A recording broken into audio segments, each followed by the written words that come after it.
No cierren sus Biblias, hermanos, ténganlas en este pasaje que acabamos de leer. Como ya se dieron cuenta, pues vamos a retomar las predicaciones en este libro de Santiago, en esta epístola de Santiago. Mis hermanos, uno de los temas que recorren toda esta epístola y que sin duda hemos venido viendo desde que comenzamos, es la arrogancia. La arrogancia que tenían aquellos hermanos a los que Santiago dirige esta carta.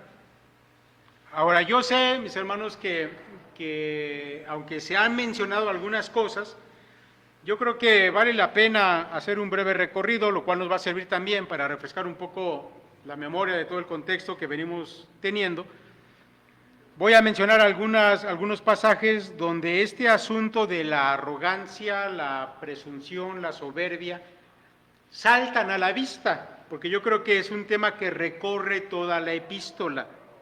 Mire, si tiene abierta su Biblia allá en el capítulo 1 de Santiago, usted se va a acordar cómo Santiago reconoce o señala que había en la congregación algunos hermanos que eran de una buena posición económica y seguramente que esto los estaba volviendo arrogantes. Allí en el verso 9 y verso 10 del capítulo 1, Santiago dice: el hermano que es de humilde condición, gloríese en su exaltación, pero el que es rico en su humillación, porque él pasará como la flor de la hierba. Ahora, Santiago lo que está señalando aquí, mis hermanos, es que aquellos que tenían alguna condición económica buena no deberían gloriarse de su riqueza, sino de lo contrario, de que a los ojos de Dios, mis hermanos, todo eso era temporal y un día se iba a terminar. La riqueza, la posición, el reconocimiento, eso es temporal, iba a terminar. Cuando pasamos al capítulo 2, precisamente al inicio de este capítulo, Santiago comienza con ese ejemplo famoso de aquel hombre rico que entra a la congregación, un hombre con ropas espléndidas, con los dedos llenos de anillos de oro, y los hermanos le dicen: pásate, siéntate en el lugar de honor, hasta acá adelante, pero en cambio entra un hombre pobre, andrajoso, y a él le dicen: mira, siéntate en el piso si quieres, allí estás bien. ¿Se acuerdan de eso? Y mis hermanos, pues eso habla simplemente de la tendencia, del pensamiento, qué es lo que ellos valoraban más. Y Santiago termina dándoles una fuerte exhortación a no hacer acepción de personas en base a una visión mundana. En el capítulo 3, mis hermanos, bueno, ahí vamos a encontrar también una exhortación muy fuerte para aquellos que querían hacerse maestros a sí mismos. Y Santiago le dice: ¿quieres ser maestro? Ten cuidado, vas a recibir doble condenación. Y explicamos en aquella ocasión, mis hermanos, que en este grupo de hermanos, en esta congregación, había la intención de algunos de obtener puestos de reconocimiento.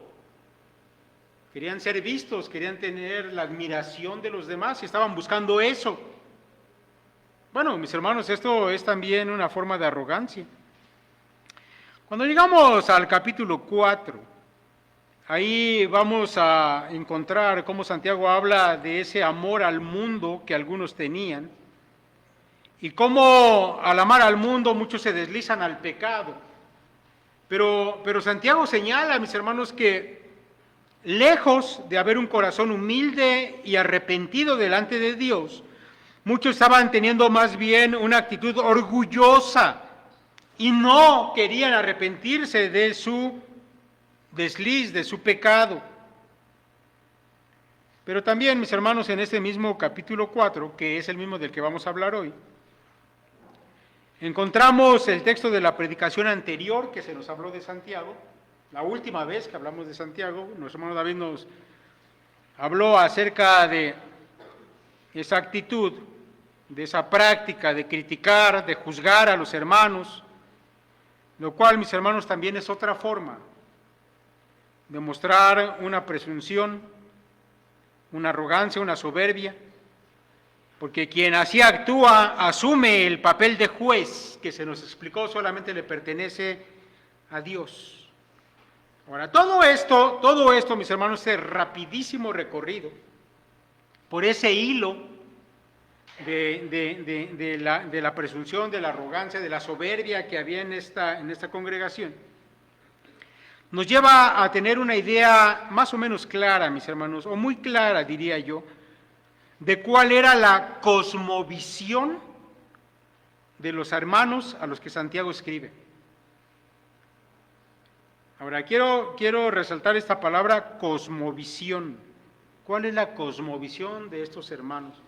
Esta es una palabra que ya hemos empleado en otras predicaciones, incluso hemos dado alguna definición de ella. Pero yo quiero volver, mis hermanos, y recordar o dejar claro qué significa la palabra cosmovisión, porque vamos a hacer referencia a esta palabra durante esta predicación.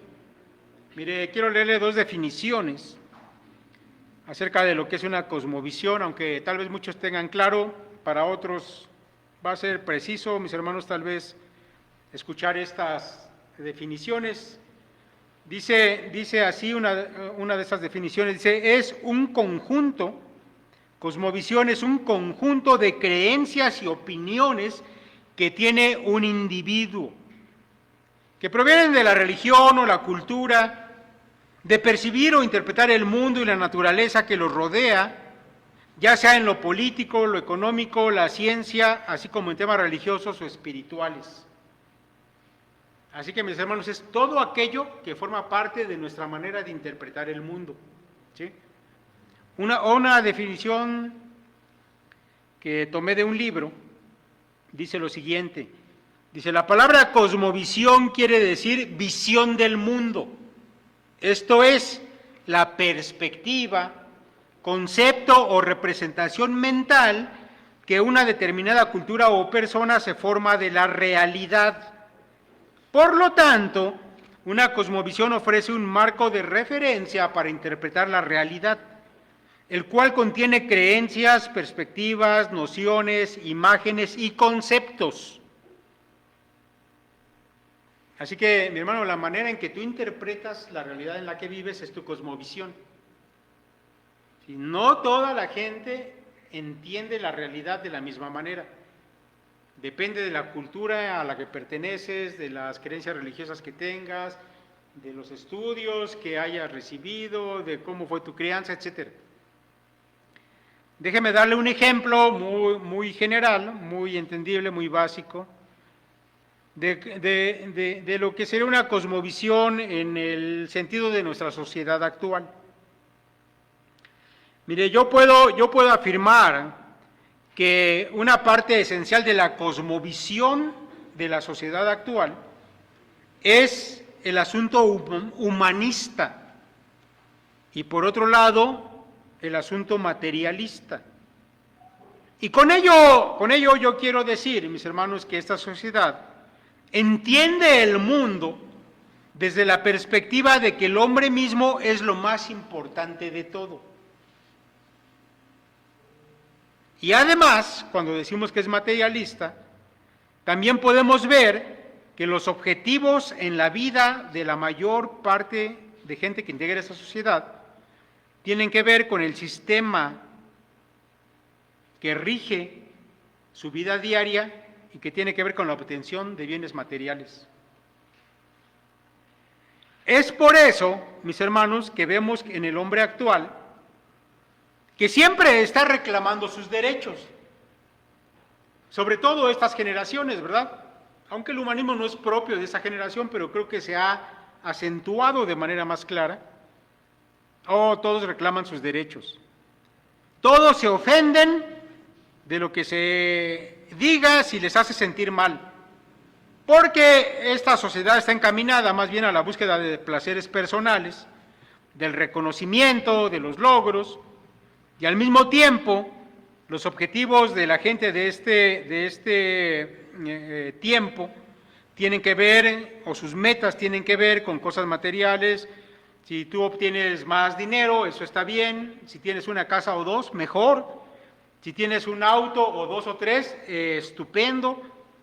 Todo lo que piensas que te puede dar seguridad, que puede traer placer a tu vida, eso es lo que se busca y esas son las metas de vida, y de hecho la felicidad se plantea desde esos puntos de vista. Eso, mis hermanos, es un ejemplo de la cosmovisión, de cómo la gente entiende la vida y cómo interpreta el mundo, cómo entiende su realidad. Ahora, mis hermanos, volviendo al texto de Santiago, después de haber dicho esto, podemos decir que la cosmovisión de los lectores de Santiago, más que ser una cosmovisión cristiana, era muy semejante a una cosmovisión mundana. Sobre todo, mis hermanos, si tomamos en cuenta cuáles eran las ideas de su tiempo. Y las ideas del tiempo en que vivieron aquellos hombres y mujeres era una mezcla cultural. Mire, aquellos a los que escribe Santiago, mis hermanos, en su gran mayoría eran judíos que se habían vuelto cristianos. Así que podemos hablar que su cosmovisión, mis hermanos, tenía por un lado como base una cultura judía donde la religiosidad era muy importante, pero esa religiosidad era solamente de apariencia. Con aparentar que cumplías con la ley era suficiente. No era necesaria una transformación del corazón, sino solamente una apariencia. Y la gente a la que Santiago escribe, ellos han bebido de esa cultura. Por otro lado, estaba también la cultura griega, mis hermanos, que era la cultura predominante en todo el Imperio Romano en aquel tiempo.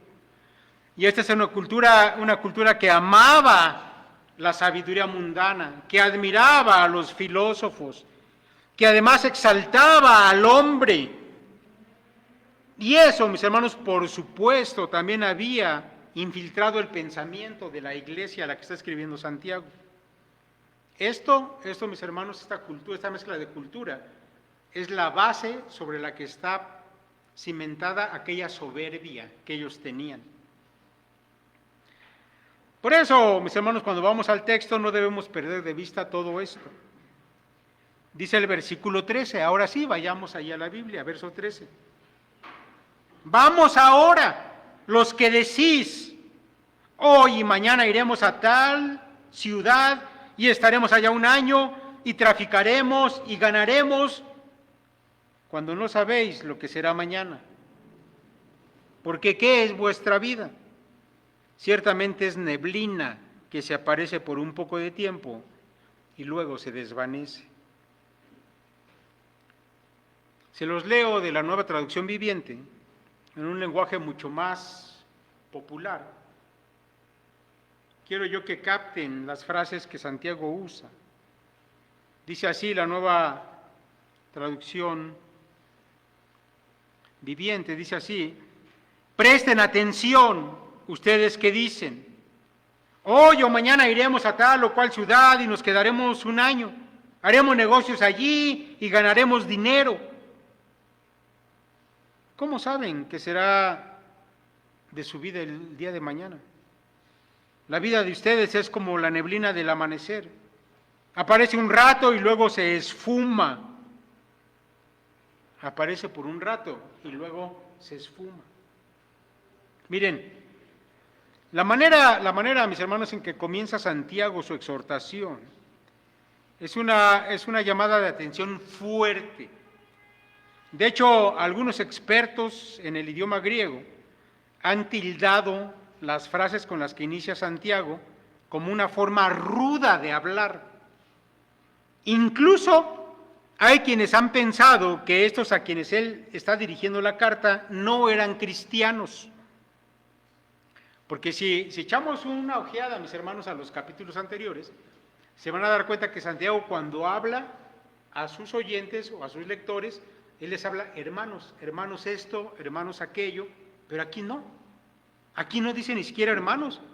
Él comienza con una reprensión fuerte. Oigan, a ver ustedes que están allí, escuchen esto. Pero, mis hermanos, esta manera enérgica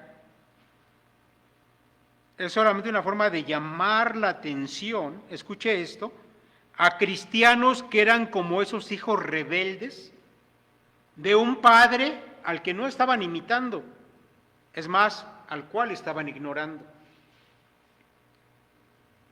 No quiero que pierda de vista esta comparación que acabo de hacer, porque yo creo, mis hermanos, que todos hemos conocido, yo espero que no sea su caso, pero a veces se da, pero todos hemos conocido, mis hermanos, a padres cristianos que han intentado llevar una vida cristiana grata a Dios, y sin embargo sus hijos parece que coinciden más con el pensamiento del mundo que con el pensamiento que sus padres han querido inculcar en ellos.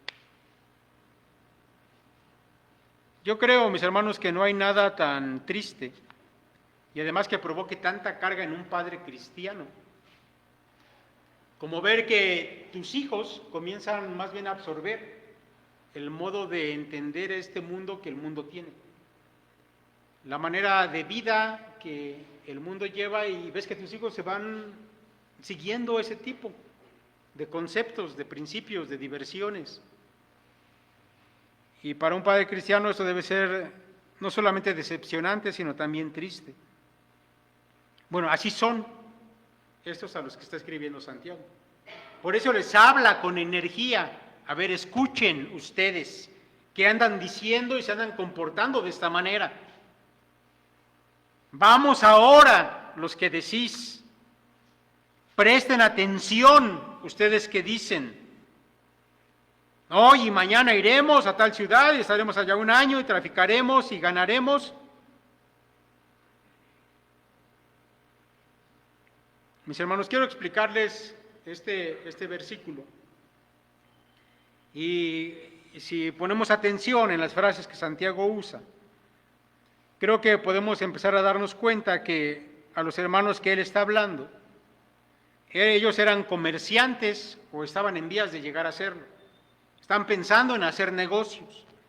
Y mis hermanos, eso no es para nada raro, sobre todo hablando de judíos. Ellos siempre se han distinguido por su habilidad para emprender negocios. Bueno, yo en mis años de contador tuve ocasión de tratar con algunos judíos. Tuve algunos clientes, ya después a nivel personal, judíos. Yo puedo decirles que tratar con ellos son muy amables, o al menos con los que me tocó a mí tratar, es gente muy amable, hasta que hablas de negocios con ellos. Entonces ahí ten cuidado, ellos son duros para los negocios. Bueno, en esos tiempos, mis hermanos, la cosa era igual. Hoy en día sabemos que en el tiempo en que se escribió esta carta, estaba habiendo un auge en los viajes comerciales por el Imperio Romano. Y los judíos estaban entre los primeros en embarcarse buscando nuevas rutas y nuevos lugares para comerciar. Estamos hablando de una época, de un tiempo de un auge comercial. ¿Y quiénes eran los primeros en anotarse para los viajes? Los judíos. Mis hermanos, yo quiero en este momento aclarar que Santiago no está hablando aquí en contra de que los cristianos hagan negocios. No hay que equivocarnos, no es así, en absoluto. Más bien la exhortación de Santiago, mis hermanos, tiene que ver con la manera en que estos hombres estaban planeando las cosas, dejando fuera a Dios de su cosmovisión.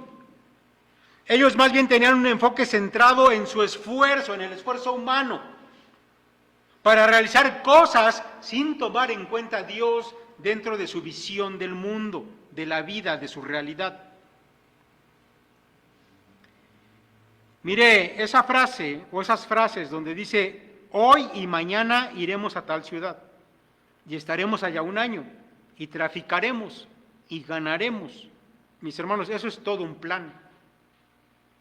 Eso es todo un plan, pues ya habla acerca de un tiempo determinado por ellos. Hoy y mañana, dice Santiago. También habla de un destino ya fijado de antemano. Iremos a tal ciudad. También habla del periodo en que ellos se van a dedicar a sus negocios y estaremos allá un año. Incluso habla de la actividad que van a realizar. y traficaremos. Y de las ganancias que dicha actividad les va a dejar, ¿verdad? Dice ellos, y ganaremos. Y es, mis hermanos, esta expresión en labios de cristianos lo que nos deja ver cuál era su manera de pensar. Parece que ellos estaban creyendo que todas las cosas dependían de ellos, como si ellos fueran autosuficientes por encima del tiempo, por encima de las circunstancias. Ellos podían hacer planes. Bueno, déjeme decirle que eso no es más que una visión arrogante. Y para un hijo de Dios, mis hermanos, esto es pecaminoso. Y además es ofensivo para su Padre Celestial. ¿Por qué es ofensivo para Dios? Mis hermanos, porque esto reflejaba que sus hijos tenían un pensamiento más bien mundano que cristiano. Lo que les acabo de explicar en el ejemplo de hijos de cristianos, pero que esos hijos se comportan como la gente del mundo. Mire, cuando estaba yo iniciando en la vida profesional y en algún momento que estuve buscando empleo, recuerdo que fui a parar a una compañía que daba un curso de introducción y duraba, no me acuerdo, creo que 2 semanas. Y en ese curso los ponentes hablaban mucho de un hombre que se llama Dale Carnegie, no sé si algunos lo conozcan. Este hombre fue un empresario norteamericano muy famoso, escritor de libros, experto en las relaciones que debe haber, las relaciones humanas que debe haber en el trabajo y cómo hacer que un empleado sea más productivo. Y nos hablaban mucho de este tipo de cosas, pero también me acuerdo que ellos tomaban una frase que se volvió como el lema de aquel curso. No nos dijeron que lo repitiéramos, pero ellos lo repetían constantemente. Y decían lo siguiente, todavía me acuerdo, decían, todo lo que el hombre puede concebir en su mente y lo puede creer, lo puede realizar. Todo lo que el hombre puede concebir en su mente y creerlo, lo puede realizar. Y nos lo decían una y otra vez. Bueno, cuando yo lo estaba escuchando, obviamente, ya para ese tiempo, mis hermanos, pues entendía bastante de la Escritura. Eso choca conmigo inmediatamente, pero yo veo a los demás que están ahí escuchando y todos así. No, pues sí. Decían los ponentes de aquellas conferencias, el límite para el éxito eres tú mismo. Y toda la gente, no, pues sí, todos ahí creyéndoselo, ¿no? Pero esto, mis hermanos, no es más que humanismo. Es poner al hombre como el centro de todo y hacerlo que crea que es capaz de conseguir cualquier cosa que él se proponga. Una visión mundana. Si tú como hijo de Dios tienes una visión parecida, eso, mi hermano, no agrada a tu Padre, porque lo estás dejando a Él fuera de tu cosmovisión. Ahora, la exhortación de Santiago va a venir en el sentido de recordarles a estos hombres, a estos cristianos, lo que en realidad son. Y Santiago lo va a hacer desde la óptica de Dios, que es lo que ellos deberían tener como su cosmovisión. No la visión del mundo, sino la visión de Dios, porque ellos eran hijos de Dios. Entonces Santiago comienza diciendo, vamos ahora, los que decís. Y después dice, cuando no sabéis lo que será mañana. Esa frase, cuando no sabéis lo que será mañana, mis hermanos, en el idioma español no se alcanza a percibir lo suficiente, pero en el idioma griego es muy enfática en querer dar a entender que estos hombres estaban tomando una actitud de algo que no eran. Ellos tomaban la actitud de algo que no eran. Mire, el experto en el Nuevo Testamento y en el idioma griego, Douglas J. Moo, lo explica de la siguiente manera. Es un parrafito muy breve que quiero compartir con ustedes. Dice él, según el texto griego, es como si Santiago estuviera preguntando, ¿cómo vosotros, siendo el tipo de criaturas que sois, podéis pensar que controláis el curso de los eventos futuros? Ese es el sentido de esta frase. Mis hermanos, porque parece que a menudo el hombre olvida lo que realmente es. ¿Y qué es? El hombre, mis hermanos, no es más que una criatura limitada que posee una vida frágil y pasajera. Aunque a veces parece que lo perdemos de vista. Y hacemos planes como si tuviéramos segura la vida, como si pudiéramos controlar nuestro tiempo de vida.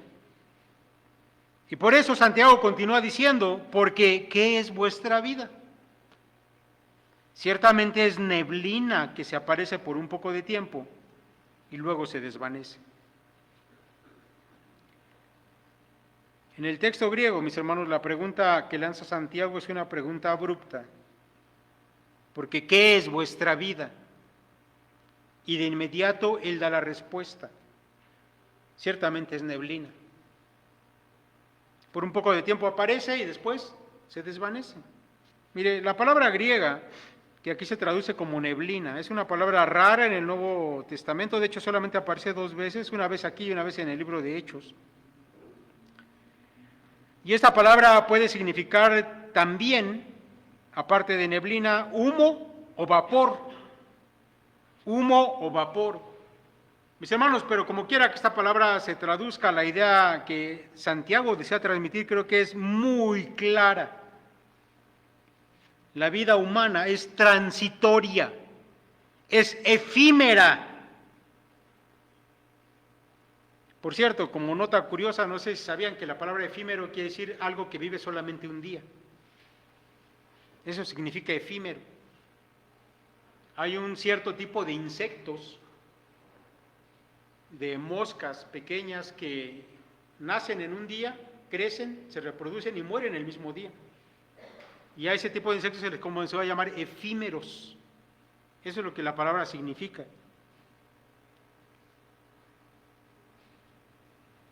La vida del ser humano, mis hermanos, es así.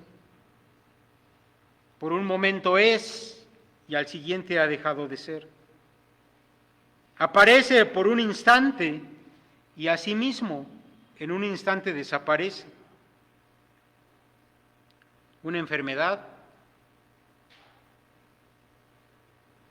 Nos ha tocado, creo que a la mayoría en este tiempo de pandemia que parece que ya está pasando y luego otra vez regresa. Nos ha tocado ver cosas que tal vez no habíamos visto antes, ver la muerte más cerca de nosotros que nunca antes, creo yo. Ya les he platicado en otra ocasión de los vecinos de donde vivía mi mamá, que eran personas que conocimos toda la vida, jugábamos fútbol con ellos cuando estábamos así, nosotros pequeñitos, salíamos a la calle a jugar. Los conocimos durante toda la vida y ahora que vino la pandemia, vimos cómo toda la familia de al lado, de hecho la casa está abandonada. En este momento están viendo, creo que tienen pleitos legales para ver quién se queda con ella, algunos familiares, pero toda la familia se murió. Un día sacaban a uno en una bolsa, al otro día a otro, y así hasta que todos fallecieron en una semana. Porque la vida, mis hermanos, es frágil. Una enfermedad, un accidente, un desastre natural. Digo, aquí en México nos da risa hablar de los temblores, ¿verdad? Hasta que tiembla y entonces todos salen llorando allá a las calles. Porque yo creo que todos se dan cuenta de que en un segundo la vida puede terminar. Un asalto que salió mal.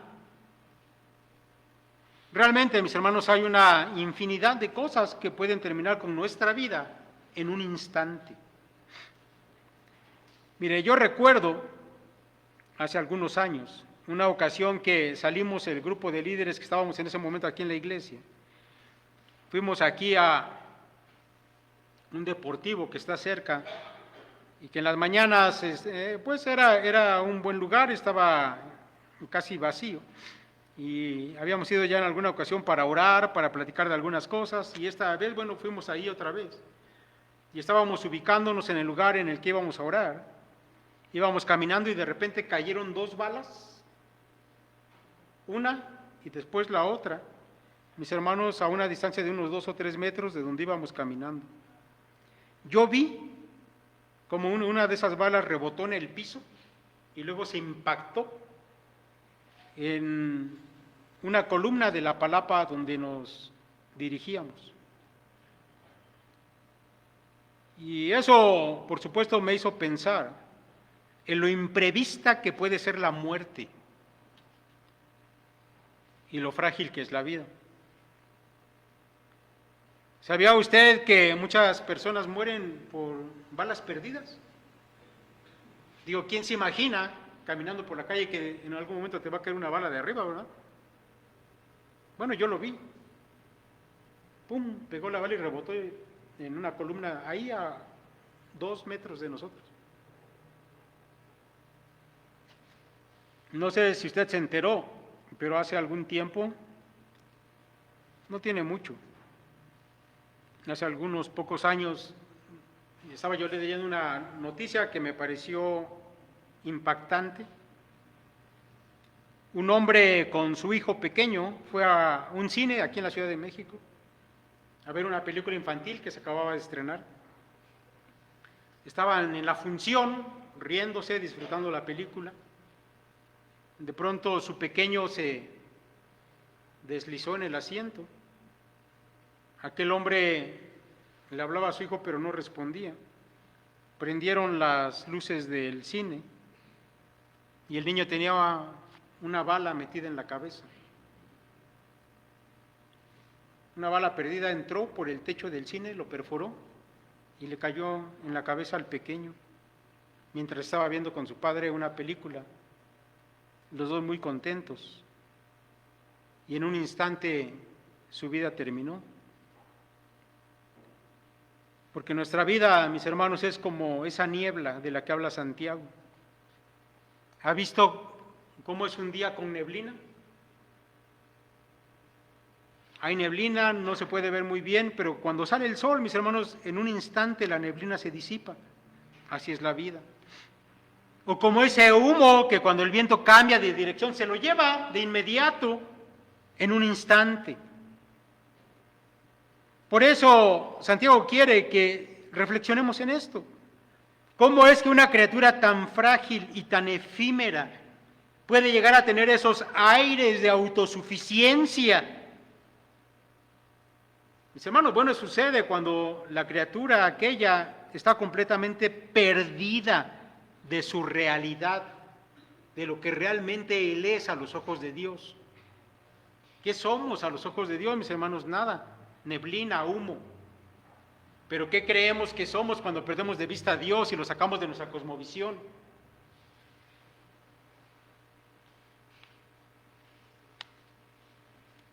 Mis hermanos, no hace falta decir que lo que el ser humano es, la Biblia nos lo revela y nos lo recuerda constantemente. Esto que está diciendo aquí Santiago, mis hermanos, no lo dice solamente él, todo el Antiguo Testamento nos lo recuerda constantemente. Job, un hombre de la antigüedad, del cual no es necesario contar su historia, ya la saben todos. En esos clamores que él dirigía a Dios en medio de su sufrimiento, decía lo siguiente: mis días pasan más rápido que la lanzadera de un telar y terminan sin esperanza. Oh Dios, recuerda que mi vida es apenas un suspiro y nunca más volveré a ser feliz. Ahora me ves, pero no será por mucho tiempo. Me buscarás, pero ya me habré ido. Así como las nubes se disipan y se desvanecen, los que mueren ya no volverán. Se han ido de su hogar para siempre y jamás volverán a verlos. David, en uno de los salmos más conocidos de los que él escribió, el Salmo 39, dice lo siguiente: la vida que me has dado no es más larga que el ancho de mi mano. Toda mi vida es apenas un instante para ti. Cuando mucho, cada uno de nosotros no es más que un suspiro. Somos tan solo sombras que se mueven y todo nuestro ajetreo diario termina en la nada. Amontonamos riquezas sin saber quién las gastará. Mis hermanos, esto suena mucho a la exhortación de Santiago para aquellos hombres.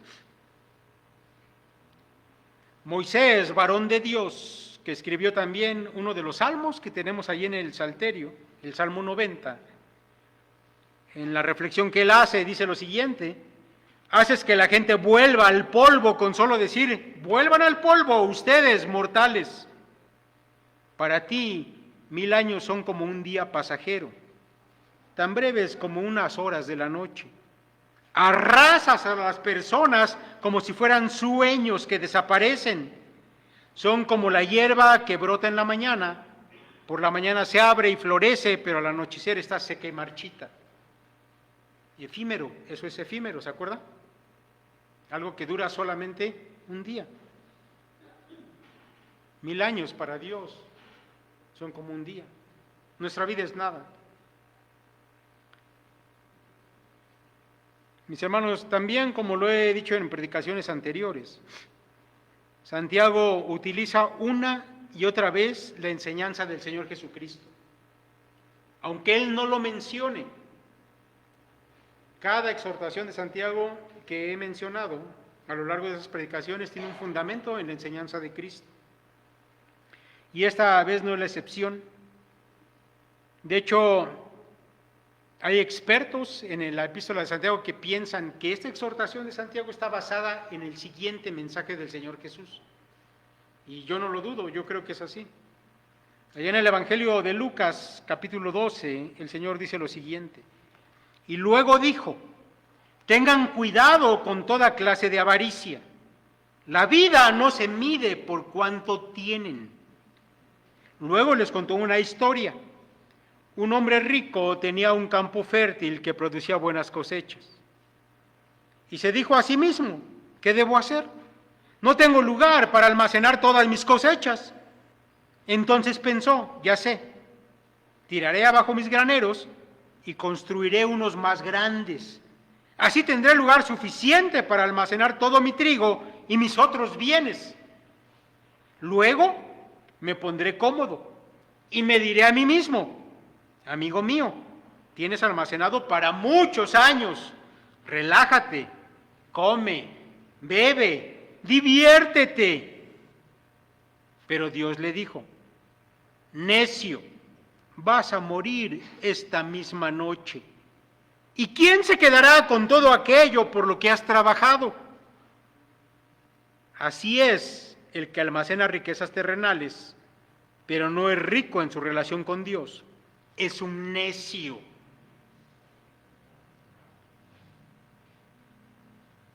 Mis hermanos, como ya lo dije, muchos piensan que Santiago está basándose en esta parábola para la exhortación que está haciendo a sus oyentes. Porque ellos, así como el hombre de la parábola, también hacían planes. También pensaban que iban a lograr esos planes, los daban por seguros, que iba a haber grandes ganancias, que todo iba a ver bien y se iban a poder sentar a gozarse de esas ricas ganancias. Pero así como el hombre de la parábola a quien Dios le quitó la vida esa misma noche, ellos estaban hablando insensatamente porque no sabían cuándo iba a ser el término de su vida. Y eso, según el Señor Jesús, es necedad. Ahora, ustedes ya saben, ya lo hemos comentado cuando hemos dado las reflexiones de Proverbios y en predicaciones que se han dado anteriormente, que cuando hablamos de necedad, estamos hablando de alguien que no mira la vida desde la sabiduría divina, sino desde su enfoque personal, que no vive bajo el temor de Dios, sino según sus propios caminos. Quien piensa, mis hermanos, que puede tener esta actitud arrogante es un hombre necio. Ahora Santiago pasa a decir, verso 15, en lugar de lo cual deberíais decir, si el Señor quiere, viviremos y haremos esto o aquello. Ahora yo quiero que usted note cómo Santiago no se detiene, no para en su exhortación con el simple hecho de que ellos reconozcan que la vida es frágil y que es pasajera. Porque, mis hermanos, eso lo puede creer cualquier persona con sentido común, no necesita ser cristiana. Cualquier persona sabe que la vida es frágil y que también pasa rápido. Más bien Santiago no se queda aquí, sino que da un paso más. Y él va a mostrar que en la cosmovisión cristiana, es decir, en la manera en que los cristianos deberían ver y entender la vida, la voluntad de Dios, mis hermanos, la voluntad de Dios lo gobierna y lo determina todo. Él determina si el día de mañana seguiremos vivos o ya no. Eso depende solamente de Él y no depende de nosotros. ¿Cuántos hombres o mujeres se levantaron un día sanos, contentos, y pensaban que iban a salir a trabajar, a hacer labores, iban a regresar por la noche a su casa, pero no regresaron? Solamente depende de Dios. Esto, por supuesto, ya no le agrada, este pensamiento ya no le agrada al mundo. El mundo puede reconocer que la vida es frágil y que es pasajera, pero decir que depende de Dios, bueno, eso ya no es tan grato para ellos. Pero Santiago no se queda allí tampoco, no solamente la vida depende de Dios. Santiago también incluye que nuestros planes, todo lo que hacemos o pensamos hacer, también, mis hermanos, depende de la voluntad de Dios. Por eso, y lo hemos dicho anteriormente, la voluntad de los hijos de Dios debería estar en concordancia con la voluntad del Señor. Pues al final es Dios quien va a determinarlo todo y permitirlo o no. Esto, mis hermanos, ya es una visión más completa, una cosmovisión cristiana. Ahora, mis hermanos, cuando vamos a la Biblia, nosotros nos vamos a dar cuenta cómo los discípulos, cómo los primeros cristianos, eran personas que se encomendaban a la voluntad de Dios, que eran guiados por Dios mismo, por la voluntad de Dios. Me parece que un ejemplo que es recurrente en esto, y sobre todo porque está más detallado en la Biblia, sería el caso de Pablo. Un hombre que fue llamado por Dios, que fue enviado por el Espíritu de Dios a misionar, que fue Dios quien determinó qué lugares debían ser visitados por él, e incluso fue el Espíritu de Dios quien le impidió a veces ir a ciertas regiones. Y Pablo tenía la necesidad de estar en concordancia con esa voluntad de Dios en todo momento. Así debe ser la visión de los hijos de Dios y su dependencia de la voluntad del Padre.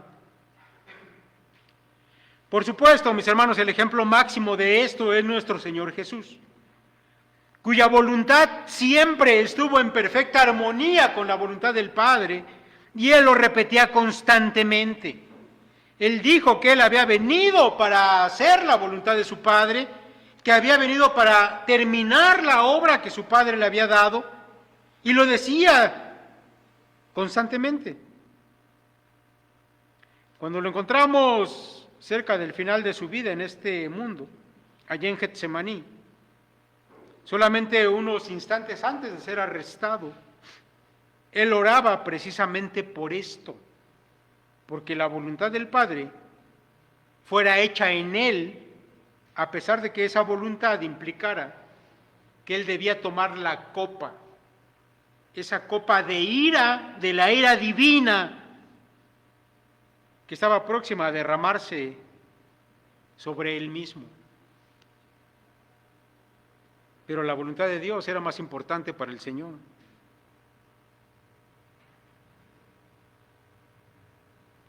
Yo no sé, mis hermanos, para cuántos su cosmovisión es así.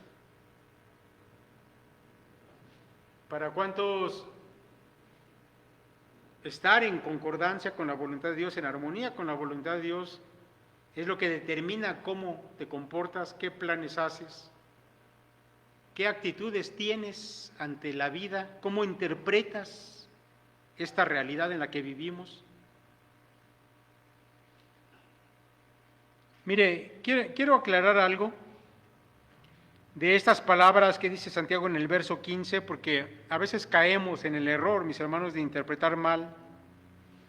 Dice ahí Santiago, en lugar de lo cual deberíais decir, si el Señor quiere, viviremos y haremos esto o aquello. Ahora, la aclaración es la siguiente. Santiago no nos está dando aquí una fórmula mágica que debemos repetir. Yo sé que muchos cristianos lo decimos, sí, si Dios quiere. Mañana nos vemos, si el Señor lo permite, si Dios quiere. Pero hay quienes lo toman como un fetiche, como una fórmula. De manera que si no lo dices o no lo repites esta frase, piensas que a lo mejor las cosas no van a salir bien. Bueno, déjame decirte que Santiago no nos está dando aquí una fórmula mágica que debes repetir para que las cosas salgan bien. Santiago, mis hermanos, no nos da un asunto tan superficial. Más bien, la idea que él tiene es que este concepto que nos está dando lo debemos interiorizar, lo debemos comprender y hacerlo parte de nuestro entendimiento, de nuestra visión de todas las cosas, que como hijos de Dios, mis hermanos, nuestra vida depende de Él, que nuestra voluntad debe estar sujeta a Él. No es repetir una frase, es creer algo, es que sea parte de nuestra forma de ver la vida.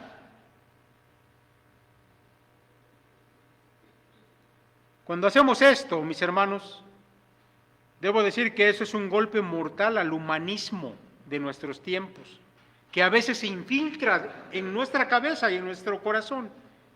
Pero cuando aprendemos lo que Santiago nos está diciendo es cómo cortar eso de raíz.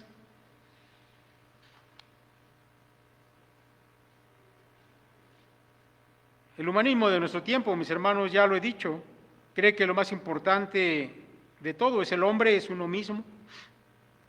Y eso, por supuesto, hace que los hombres y mujeres de nuestro tiempo sean los más arrogantes y los más soberbios de toda la historia, los más altaneros delante de su Creador. Yo sé que muchos, sobre todo, por ejemplo, allá en Europa, y eso nos lo decía una persona que tiene familia allá en Europa, que la gente dice, aquí no nos hablen de Dios, aquí en Europa no nos hablen de Dios. No necesitamos a su Dios. Nosotros sabemos lo que tenemos que hacer para vivir bien y no necesitamos de ningún Dios. Porque, mis hermanos, el humanismo nos lleva a eso. Todo lo que tú puedas pensar y creer en tu mente lo puedes hacer. Y la gente lo cree de verdad. Tú eres el límite para tu propio éxito, hasta dónde quieres llegar. Y se lo dicen y la gente lo cree. Mis hermanos, desafortunadamente para muchos cristianos esta también es su manera de pensar, esa es su cosmovisión. Y eso, mis hermanos, se deja ver en la manera en que muchos se comportan, en las prioridades que establecen en su vida. Yo, mis hermanos, lo que veo en nuestra congregación, en nuestra iglesia, es que es cierto que muchos de ustedes tienen una visión correcta, una cosmovisión cristiana. Pero a veces, mis hermanos, también veo que hay quienes se afligen mucho por lo material. Y no digo que no nos tengamos que ocupar de lo material, pero la Escritura nos enseña que no debe ser, es una aflicción, un afán, algo que nos consume. Yo he visto cómo hay algunos jóvenes que se desgastan por los estudios, sufren por ello. Le dan más importancia a las cosas de este mundo como si fueran a ser para siempre. Y en cambio parece que Dios no pinta mucho en sus planes y en su manera de vivir. Y a veces terminamos adoptando una cosmovisión mundana y dejamos a Dios fuera de lo que debería ser nuestra manera de interpretar la vida y de entenderla. Mis hermanos, Dios quiera que esto que hemos hablado hoy nos refresque la memoria, la conciencia de lo que realmente somos, de quién dependemos, en concordancia con la voluntad de quién debemos estar, de nuestro Padre, por supuesto. Termina diciendo Santiago que el que sabe hacer lo bueno y no lo hace, se le cuenta por pecado. Mi hermano, ya sabes cuál debe ser tu cosmovisión cristiana. Si tú prefieres tener una cosmovisión mundana, un día darás cuentas de eso delante de Dios, porque te es contado como pecado si sabes lo correcto y no lo haces.